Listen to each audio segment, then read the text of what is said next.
we stopped here, right? And I gave you some assignment to do it by yourself. So here we have two inputs, class teacher's signature, any teacher's signature. Okay, this is an OR gate, this or that. We put an OR gate, and we got class teacher's signature. And then one more, principal signature. You put an AND gate. So both signatures together, if you get that, the logic says print the certificate. And I told you to do it, what was it? Some game, right? Anyone did that? Something like this in a piece of paper? I checked today in the website. I couldn't see anybody uploaded, but anybody tried something similar to this? Can someone? Yeah, Manu, speak. Yeah. I uploaded to GrainEd. Okay, you can read out maybe whatever is uploaded.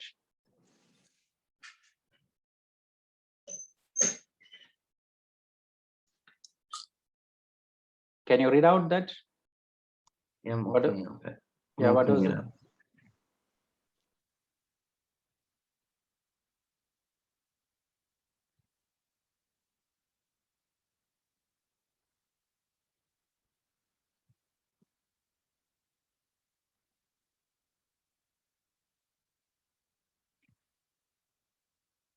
Okay, it's green button and red button gives you ball. Okay. And green ball or red ball gives you 10 points. Okay, so did I? Yeah, so then so 2 OR, is it 2 OR? Yeah. Okay. Yeah, anyone else tried?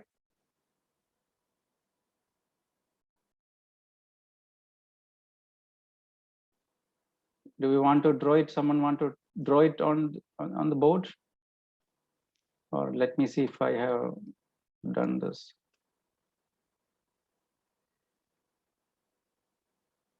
Did I? Oh, this was the case, right? What was it? So in a game box, you have two buttons, green and red. Some said, so if you shoot green and red together, this was the exercise, right? A gun will shoot a ball. Balls could be red or green. Yeah. So in case you haven't done, right? So in a game of box, you have, I don't know whether I mixed up two problems together. So one is green and red button. Okay. So you press together. It could be either a red ball, right? Or a green ball. So if it is red, then you press red button only, and that goes to AND. Okay, so there is OR condition, but it's going through AND based on what comes as output. Okay, so you get 10 points. Now comes next one, green ball, press green only, and then you have AND gate, and then you get 10 points. So I'll check, Manu, what you have done, right? So you would have given an OR condition for green or red button that way. I understand what you're trying to say, but to complete this, it could be, so what we are trying to say, output could be red or green. Based on that, what we are saying, based on the output, you press it. So then it has to be AND, right? Based on that, based on the output. So then there are two AND gates to satisfy, one for red ball and one for green ball. That's how I have designed it. Now I'll check your page later, and then we'll see that. Now let me go back a couple of slides I missed because it in rearranging, I had a different positioning of the slides, so I missed it. And someone asked a question also yesterday regarding 3 inputs. Who asked 3 inputs regarding 3 inputs to AND gate? Ritesh, right? 3 inputs. Is it possible that 3 inputs towards AND gate? I think someone had question. And what about 99, conversion of 99 into binary? That also uploaded? Yes, sir. Okay, I and what is didn't it? know where to. I didn't know where to upload it. Okay. Sir, So that thing is uploaded. That thing. okay, so Oh, sir, I didn't see it because in California time it was uploaded at 2 a.m.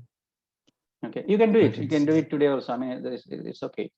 Just divide by 2, divide by 2, you get balance, keep writing, and then you have to take the binary number is from bottom to top, from balance. When you take the balance from bottom to top, you take the last balance from bottom to top. You write that, it becomes the binary. So I'll check that later. All of you can do it today also. No, so the point, the bit is, what is bit? Bit is binary digit. Okay, bit is binary digit. How do you visualize it? Let's visualize that. This is bit, right? 1 bit. Now 2 bit, something like this. Now 4 bit, it is also called as nibble in computer terminologies. There's another name for this. 4 bit one, it could be 000111101. It's also known as nibble. Okay, it's another terminology. Yeah. 8 bit is there's another terminology for this, byte, 1 byte, right? 8 bit is also known as a byte. Okay, this is just to visualize for you guys. So bit is a binary digit. Now we always talk about 8-bit computer. What does it mean? It can process 8-bit at the same time. That's the meaning of it. Okay. Now someone asked this question yesterday. What about those AND gates? So visually, I mean, from a diagrammatic point of view, you can represent a truth table. That's what is called truth table, like this. So in this case, when you put 3, 1, output you get 1. In all other cases, it is 0. Earlier, last time, I think yesterday, I showed you only just 2 inputs. Here, you're talking about 3 inputs. So pictorially, it is like this. But at implementation level, the wiring level, it goes to exactly like this way. Yeah. 2 input and the 3rd input. That is how wiring happens inside the transistor. Yeah. Okay. So just I want to make it the point clear. You may see that these kind of inputs, but at the end of the day, these logic gates, right? Combination of logic gates are physically implemented to make it the operation happen, right? Yeah, just to clarify in case I was not making it clear yesterday with whatever example. So this is the technical explanation. And this is just a 4-bit output. Yeah, with 8-bit input, you have a 4-bit output. Probably one transistor bit, right? An example of it. How does it may look like with 8-pin, 4-pin output? Yeah.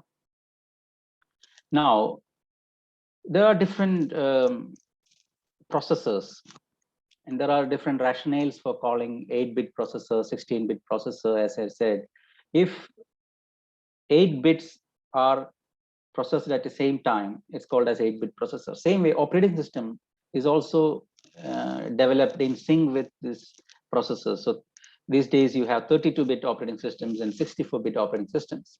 Yeah. And sometimes in market you call this is 32-bit computer. So when we say 32-bit computer, it is 32-bit processor. An operating system also people use it in synchronization with this name. So now for a moment, you forget all these big numbers. So we are talking about 4 GB RAM for the 32-bit. And when it comes to 64-bit, possible RAM is up to what is it, terabyte or 4 petabyte. That's the kind of size. So what is the size? Earlier, do you remember I have shown you 16 digits, 0, 1, 1, 1, 0, 1, 1. You remember that 1, 1 up to 16? Up to 16? Yeah, we'll come to that. So because you're curious, I'll talk directly to the size. So these are the size of bits we talked today.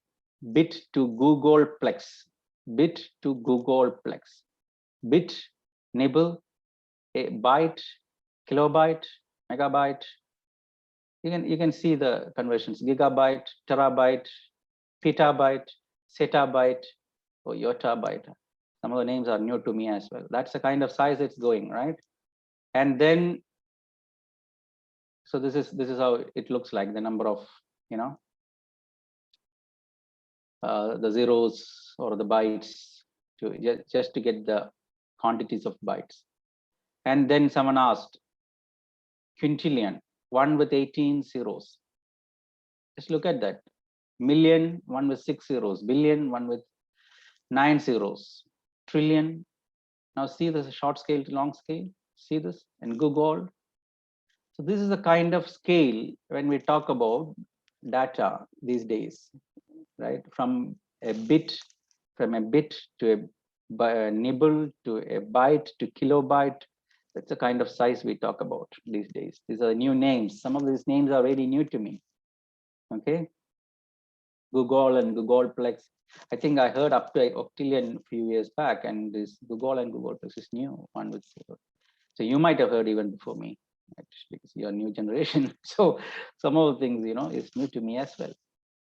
And why I'm saying this, you know, this RAM size, someone asked regarding RAM size. Earlier RAM size, when we started with 16 MB RAM or 8 MB RAM and all that. Now we are talking about GBs of RAM, right? That's the kind of processing capacity.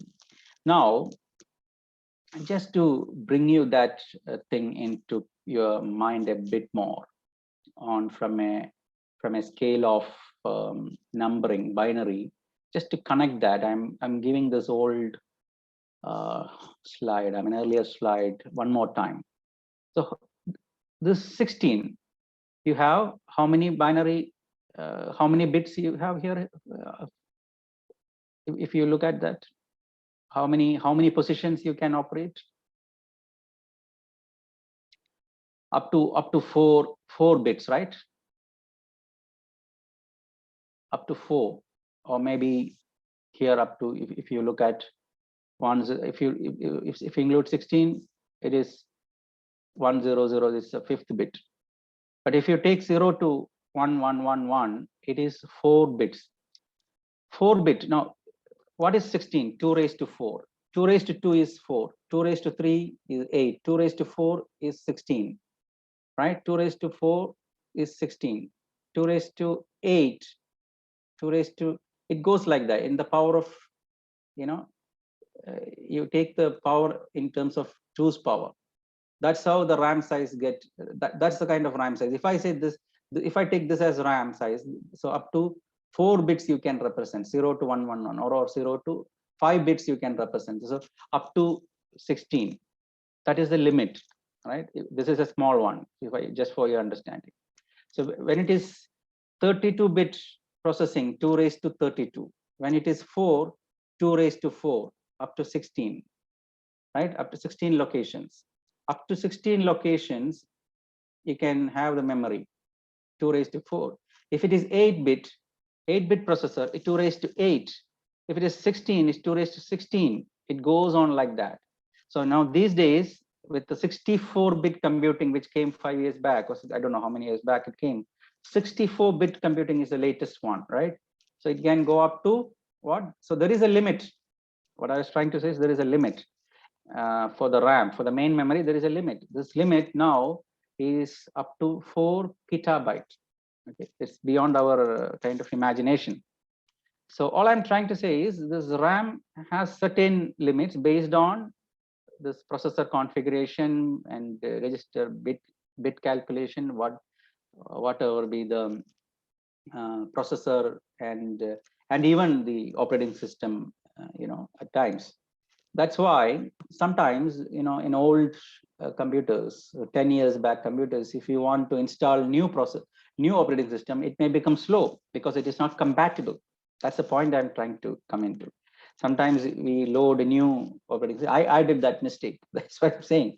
I had some old machine 10 years back and I tried to install the new Windows operating system. Suddenly it became slow, right? And I was thinking it's just new operating system. What is a big, you know, problem? Because it is not compatible. So the bit processing, so sometimes it is all these things are not sometimes, always interrelated with processing capability, operating system capability altogether. So when you buy a computer laptop, you need to see that is all these things work together, compatible, and the guidelines from the manufacturer, and see that things are good. Yeah. So that's the connecting point I wanted to tell you before I move on to the next part. So what is the voltage input to a computer today in your computer? Something which I missed again to drill down. In US, it is 110 volt. Here it is 230 volt, right? You agree with me? The first input when you plug in. Yeah. And then how is it converted inside? Anyone knows that? Inside computer? To 5 volt, we talk about direct current, DC. In computer, we talk about DC, right? That's what running inside computer. So this 110 volt is converted into DC using something called rectifier, right? Diodes. So anyone can say why this alternating current is converted into DC? Have you studied this AC DC stuff? At least some introduction, alternating current. Ritesh? Yeah, we studied it, I think, last year. Or fourth grade. Yeah.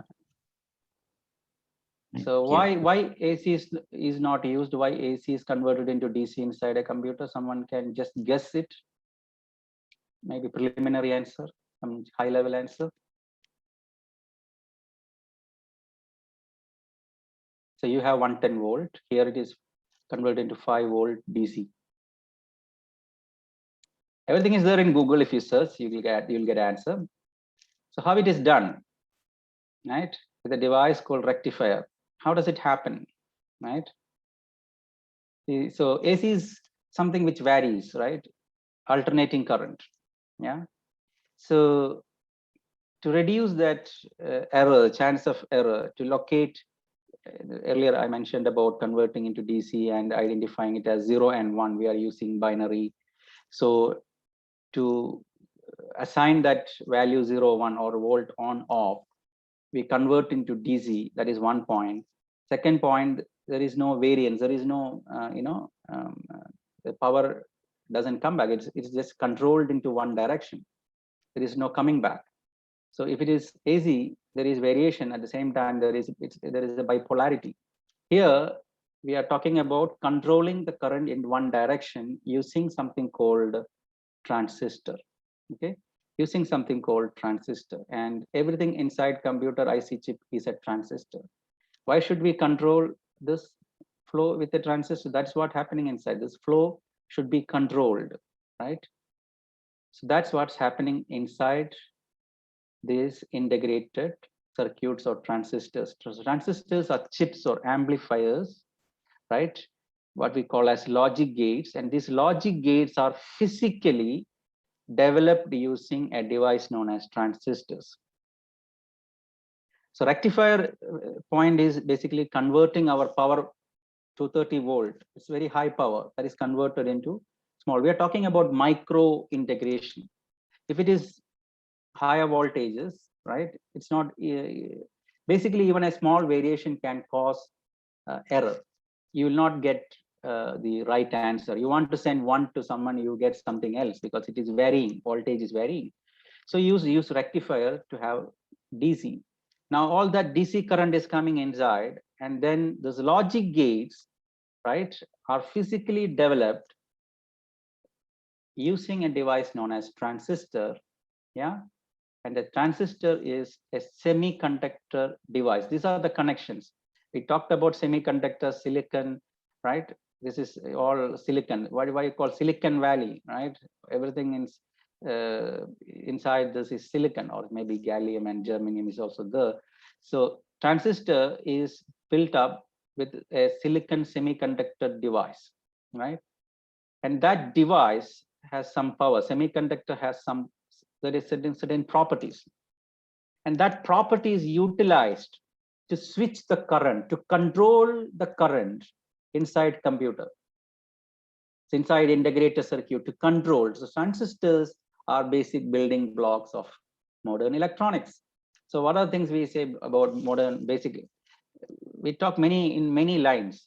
We say integrated chips are basic building blocks. Transistors are basic building blocks. Logic gates are basic. Yes, everything is basic building block, but you have to understand that connection. Logic gates physically developed using transistor, and this transistor is developed with a semiconductor device, silicon, right? And that's actually, the component of a IC integrated circuit chip along with capacitors and resistors. Okay, it is made up of silicon. So integrated circuit consists of what? Transistors, resistors, capacitors. You would have learned resistors. What is resistors? Do a little bit of resistance to the circuit. Capacitors help to store and transistors help to switch. So to control the electric flow, right? To control the electric flow inside this integrated circuit or inside computer, we use switch, capacitors, resistors, all together called IC chips. And this is made up of silicon, right? And that is a semiconductor device. And that is used to build this logic gates. That is the whole connection. That's what I want to actually tell you. Now each one, semiconductor is a book, right? To study about silicon is a book. Transistor is another 2 months subject capacity, each one. And so going into each one is a different subject altogether in electronics, okay, which you learn 4 years in 4 years. But this is a base. You need to understand that base, logic gates to transistor to silicon to IC chips. And some of the things, in your class, probably, some connection I'll give you. So a transistor consists of a base, collector, and emitter. Just for your understanding, base is the controller, and collector is a large electrical supply. Emitter is the outlets, right? Now, EBC. So transistor contains 3. These are technical details. So 3 things: base, collector, emitter. Base, collector, emitter. Transistor are composed of what? 3 parts: base, collector, emitter. Collects, comes in the base, and the emits. Collects, base, emits. Okay. Now see this transistor AND gate. Look at this. Observe it. 6 volt. Yeah. Can you see that? Someone can say yes, no. 6 volt coming. And then you have 2 inputs, A and B. And then if it is AND gate, if both inputs are on, what will happen?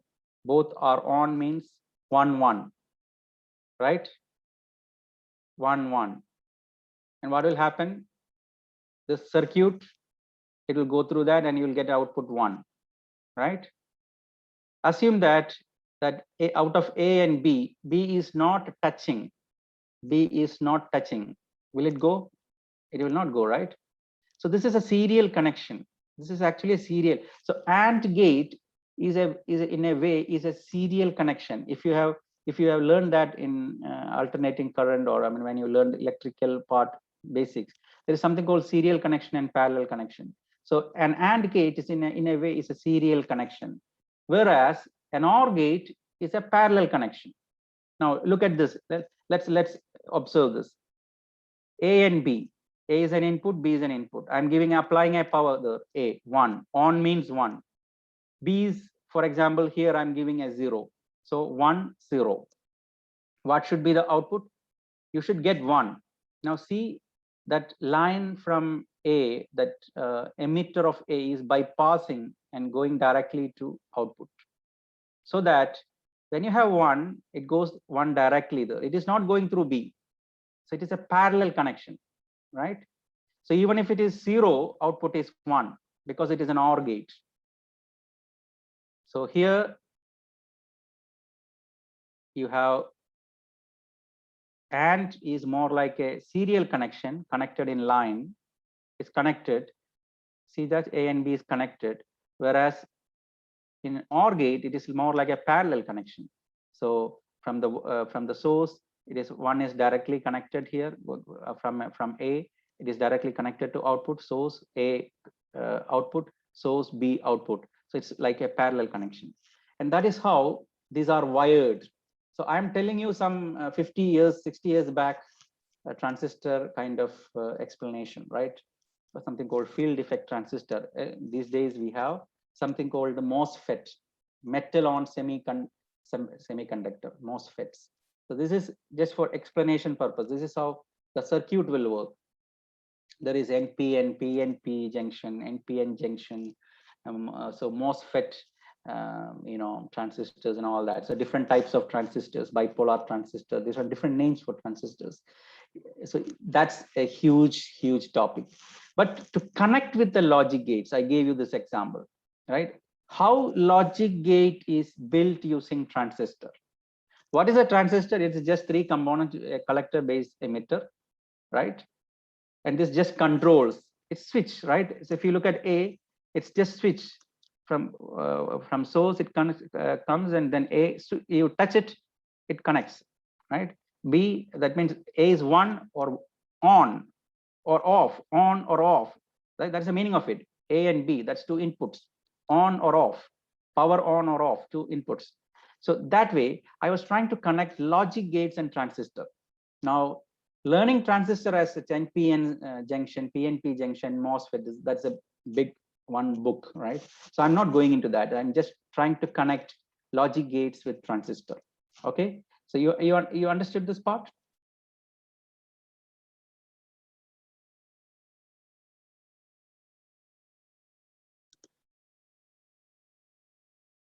So any questions at this moment? This is how physically it looked like, right? I gave you a wiring diagram. Physically, transistor looks like, this 3-pin kind of thing. And this is an old one. Don't maybe this diagram is from 20 years back, 25 years or 30 years back. It's something I picked from internet. Yeah. So this is a semiconductor. So that's what is a transistor semiconductor device? Okay, it helps to amplify in amplifiers in radio, right? From weak signal to amplify it. Transistor is used. The transistor used as amplifier, transistor used as switching in both ways. Capacitor is used to store. Okay, capacitor is used to store. We'll come to that. When it comes to memory, RAM, it's all capacitors. You will not even be able to imagine that. Billions of capacitors, small capacitors. You store charge, the small, infinitely small space. You store charges, and that is what you read as 1 and 0, or voltage on and off. We'll come to that, right? So we all keep saying this. Transistors are basic building blocks. Electronics, logic gates are building blocks. So you just need to connect that at the moment. Logic gates to transistors, transistors to chips, right? And so as I said, a voltage is applied to both terminals of transistors, and then controlled. That current is controlled to output based on the logic gates. Yeah. And transistors embedded into a unit and finally called as integrated circuits or chips. Yeah. Now I'm coming to something which you have learned in science, your normal science, before getting into other electronics. So conductor versus semiconductor. What is a conductor? To solidify this idea a bit more, what is a conductor? It's an object that is used to conduct electricity or heat. Yeah, an example of a good conductor. Gold. Yeah. Iron, copper, all that, right? So maybe the best conductor is silver. I understood it only very recently, but those are very costly. So in our modern wiring we use, even copper is very costly. So different versions of iron, right? Thin versions of iron or copper based on situation. So copper is a good conductor, iron is a good conductor. And why is that a good conductor? From a chemistry point of view, can someone answer? Anyone studied valence electron? Anybody studied this different shells in chemistry? Fe, atomic structure and all this? 9th standard or 10th standard? This particular one, atomic structure.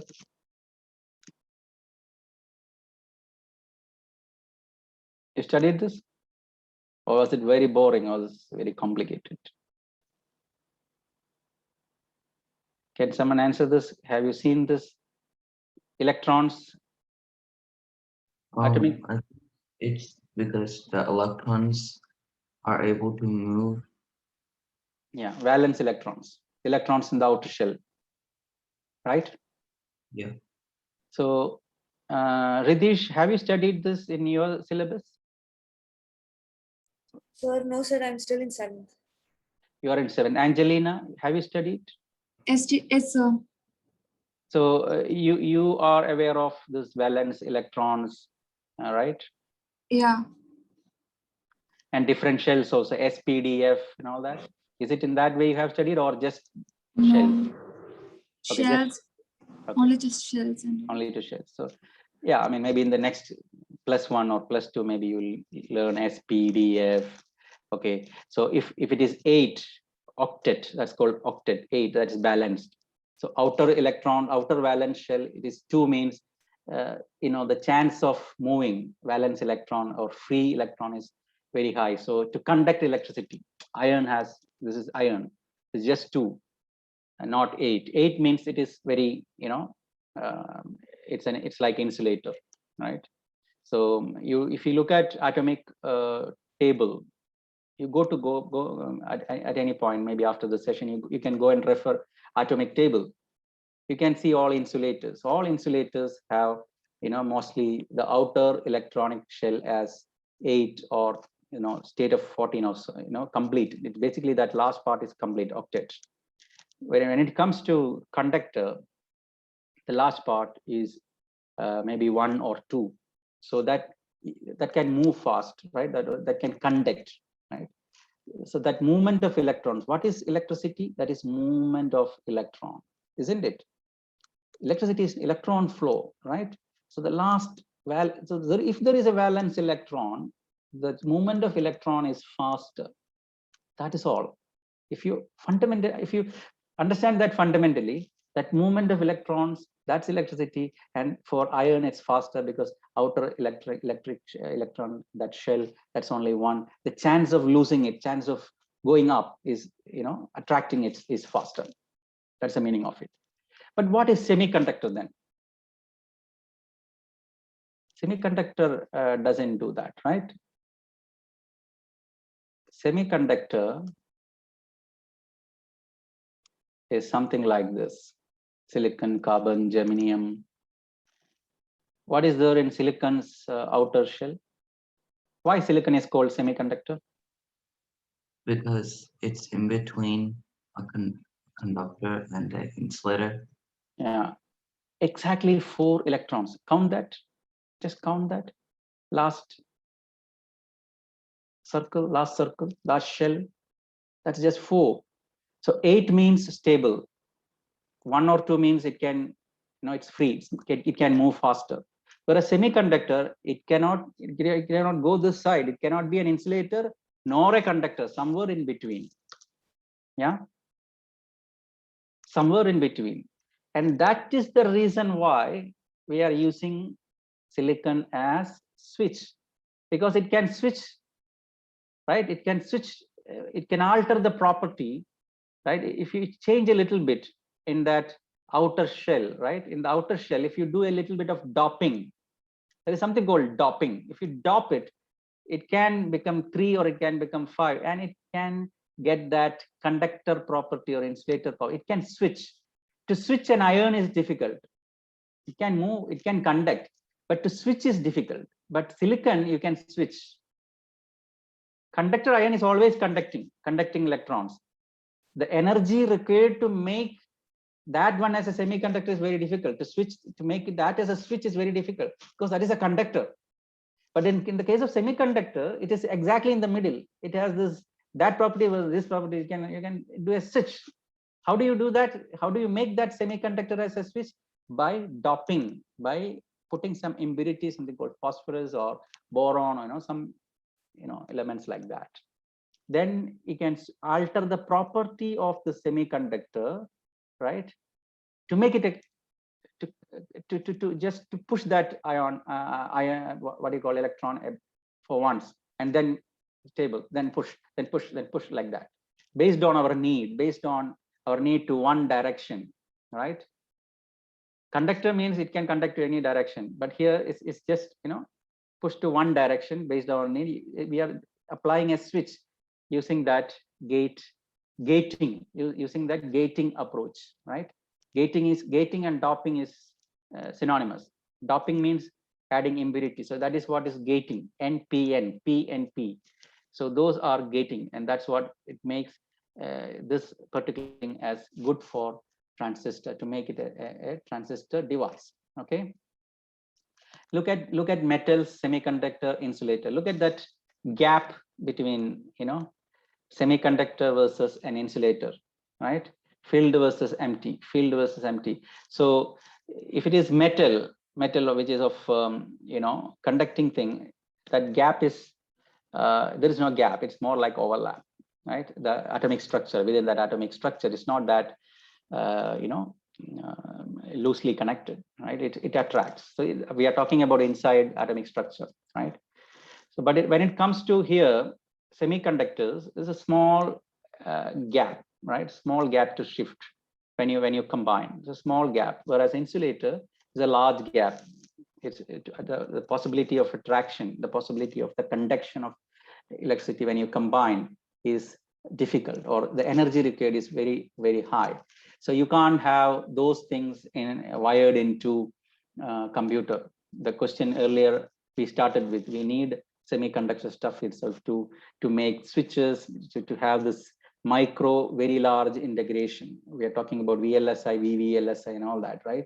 Integration of chips. So we needed this particular thing, right? That is one part of one answer to the earlier question, one level of answering question, right? So we talked about semiconductor property. So silicon is used, right? Silicon is having that semiconductor property, and that's by doping. We covered this. I'm not going through this text. It is just it's there. And then there are different types of transistors: PNP, NPN, MOSFET. I will not go to the detail, right? But that doping and gating is what is used to make it as a transistor. That's the point that at the moment you need to understand. Yeah. Just to show you pictorially that doping process. Look at that diagram. Phosphorus doped in between, silicon atomic structure. See that ball. Phosphorus is having 5 electrons in the outer shell, right? And that one electron, right? That's a charge carrier. Phosphorus atom donates that 5th valence electron. It acts as a free charge carrier that goes to silicon, right? That is doping. 4 outer electrons, right? Similar way you can do with boron also, but that is something called p-type. So from silicon, one is attracted to boron. So boron is having only 3 electrons outer shell. So one is coming here. So it's one hole. So this is called hole movement, right? You wouldn't have learned that hole movement. This is our complex topic. You would have learned electron movement. There is also something called hole movement. One hole, okay, here it's only 3. For boron, it's 3. From silicon, 4. It loses 1 electron and comes to boron. So it's like hole creation. It's called hole movement. A defect electron is generated. That's what it's called. But don't think too much on this. But this is on a higher level, you understand that there is movement like this. There is doping. Doping happens in silicon and with phosphorus and boron, and that doping is called gating. The modern technology of MOSFET, metal on semiconductor. Earlier we had field effect transistors. Now these days we call as MOSFET, metal on semiconductor device, right? So that's what basically invented back in 1959. Field effect transistors back in 1929 or 25, and then 1960 MOSFET came into picture. So that's where this, this kind of doping and all that whole movement, we started talking about it. But these are all very complex topics of which requires 3 to 4 months of, as a different subjects. But understand that this is what happening in a transistor to make it as a switch the property of silicon. That's the whole thing, right? Switch, right? The semiconductor, just switch it. Yeah. So now, how does it physically look like?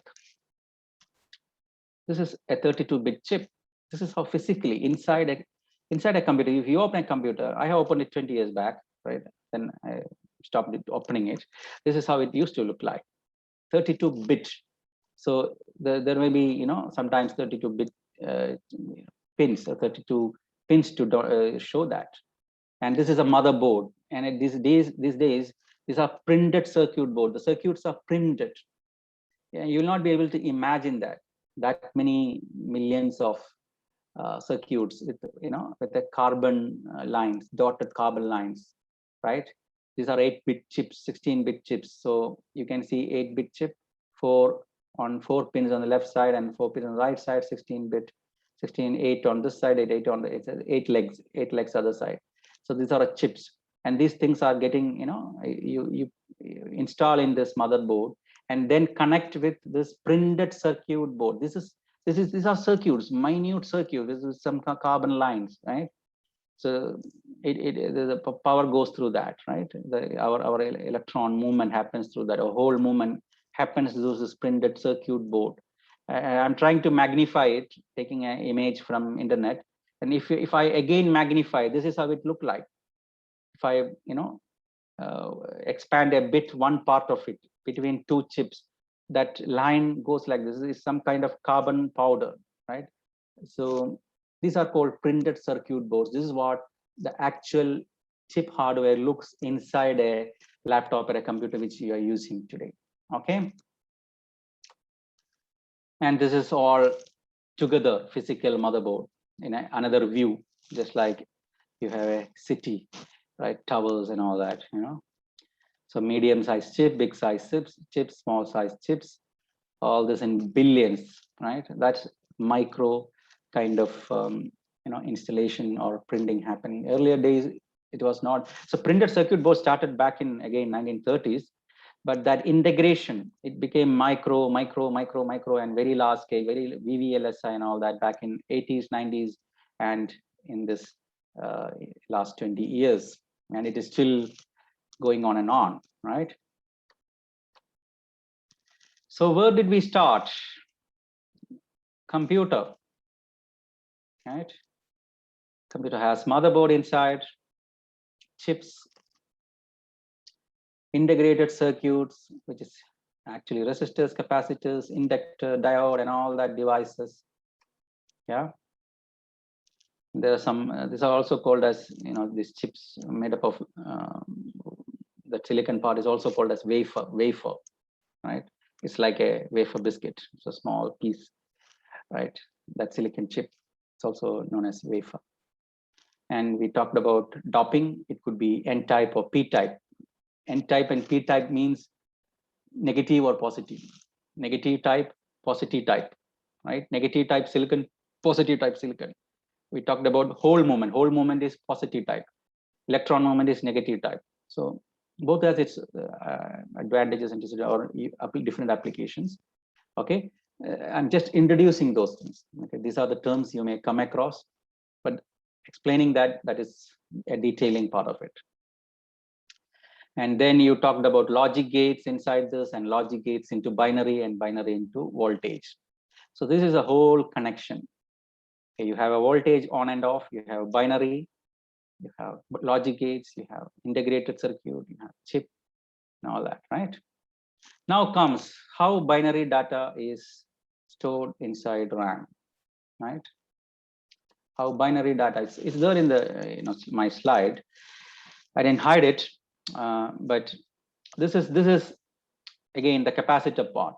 In RAM, what did we say? In RAM, you switch off the computer. What happens? Data will not be stored, right? But in hard disk, you save the data forever. Even if you, why is it? What is the difference? What is the difference between a RAM and a hard disk? What is the difference between a RAM and a hard disk? Why RAM cannot store and hard disk? RAM is called volatile, whereas hard disk is not volatile. Hard disk is, it's a permanent storage. Why is it? Somebody can answer that? Tuck, tuck, tuck. Is there in the picture? Somebody can imagine and say from whatever we explained, gone through.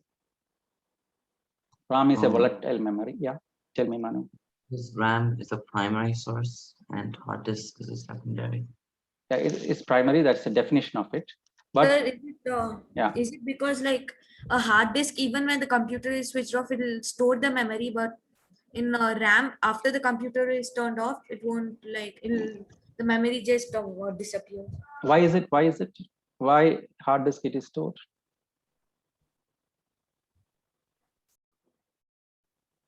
Why not? It's not happening in RAM?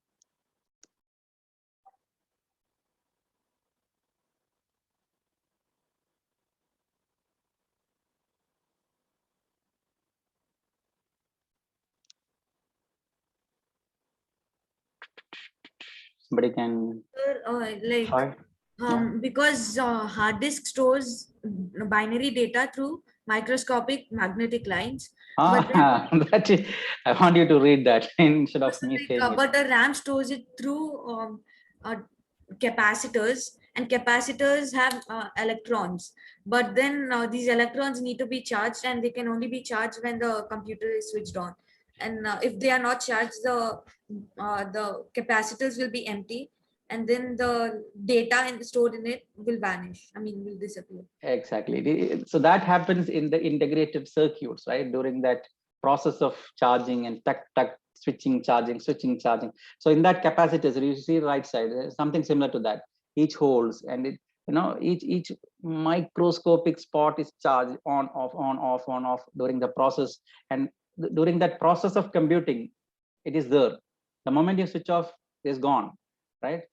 But when it comes to hard disk, it is written magnetically, right? So it is hard coded forever. When you say save the file, it is file, and that is magnetic disk, just like you have this tape recorder, CD, DVD, so it is magnetically stored.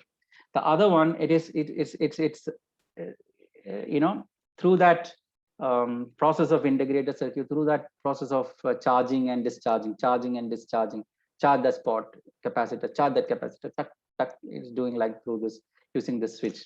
So that is the difference between RAM from a hardware point of view. Okay, from a hardware storage point of view, this is how it is differentiated. Have you heard about these days? I think 2-3 years back, 4 years back, in market we started getting SSDs, solid state device memory, or we have USB flash memory. In flash memory also you store permanently compared to hard disk. It is not hard disk. In flash memory also it is done. So somebody knows that, why it is that? I'm coming to some interesting point which you would have observed. That's why I'm asking.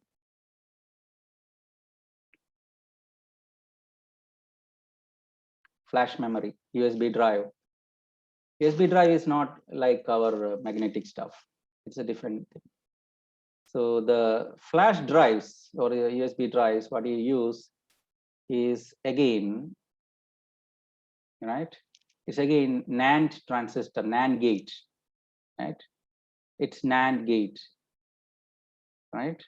But it's a different type of floating gate transistor. It's a modern, very modern type of a transistor. It's just more than a switch. It's not. So there is something like a tiny cage, and the charge is not lost. It's stored forever, right? There is some kind of duration. People say that 10 years, 15 years, you may get lost, but in terms of the periodicity, it's these days it is at least 10 years or plus. So this flash drives do have life period. You can store it. It's a different type of transistor where it helps something called NAND gate itself. NAND gate is used, but it's a tiny cage. So as I said, the electrons migrate into this specific holes and it cannot move out. It is done in specific ways. It's called tiny cage, and it's gone, is there inside. So the explanation is something called quantum tunneling effect. I'm not going there to explain that, but something similar to that. And it is stored there. You can consider in this way: cage gone inside and trapped. It's trapped. So electrons are trapped, and then that is stored permanently. So a new technology is used. There's something called floating gate transistor with a NAND methodology, and that's why have you observed these days when you switch on Windows operating system, it immediately comes on. Tuck, it comes on. Not like earlier days, 5 years back. I don't know. Maybe you may not be remembering. But maybe Sadish remembers that 5, 7 years back, it has to load from hard disk. It has to load into Windows operating system or whatever operating system. It have to load into RAM, and then we can work. But these days there is something called SSD, semi-state solid state device, SSD, and that SSD, Windows operating system is actually installed there, and that's actually the NAND gates. So when you switch on these days laptop, it immediately switch on. So SSD is used compared to that earlier days we had this entire operating system installing in hard disk. So SSD is something which is triggering. That's why when we switch on, immediately Windows switch on. So that's the level of speed in the last 5 years in the market, if you observe. So some of you wouldn't have observed because you may be using directly with something with SSD, but we understand this difference because we've been using this laptops and computers for the last 20, 30 years, right? So that is SSD. It's again a version of flash memory, just like USB drive, one small chip of 256 MB or not, maybe GBs, I think maybe 1 GB or I don't remember now. So that kind of RAM, not RAM, a step down to RAM, one step. So there is one more level coming in as SSD, right? We talked about level 1, level 2, level 3. This is not told anywhere. So I'm telling one more level of SSD. So operating system loads faster and all that happens in the real time. Okay, that's the current level of operating system loading. And this tiny cage, that's all at the moment you need to understand, right? That's again a different topic altogether. So there is flash memory. That's a new term which you are calling as flash drive or something. There you store, but there it is not magnetic thing. It's again NAND gate, but there's a slight difference. Something called the floating gate transistor, and the electron is trapped; it can't go out. That is a kind of technology. At the moment you stop it there, okay. Even for me to explain, I need a lot of diagrams and so many other things, and maybe another 20 hours. Okay, so let me stop it there. And again, I think next part is a different section altogether. So I will stop it here. So we covered a connection between electronic gates, logic gates to transistor to IC chips. That's what we covered today. So I will stop here today. And if there is any specific question which I can answer, I shall try. If it is something too much technical, demands more, then that may be out of our session. Any questions?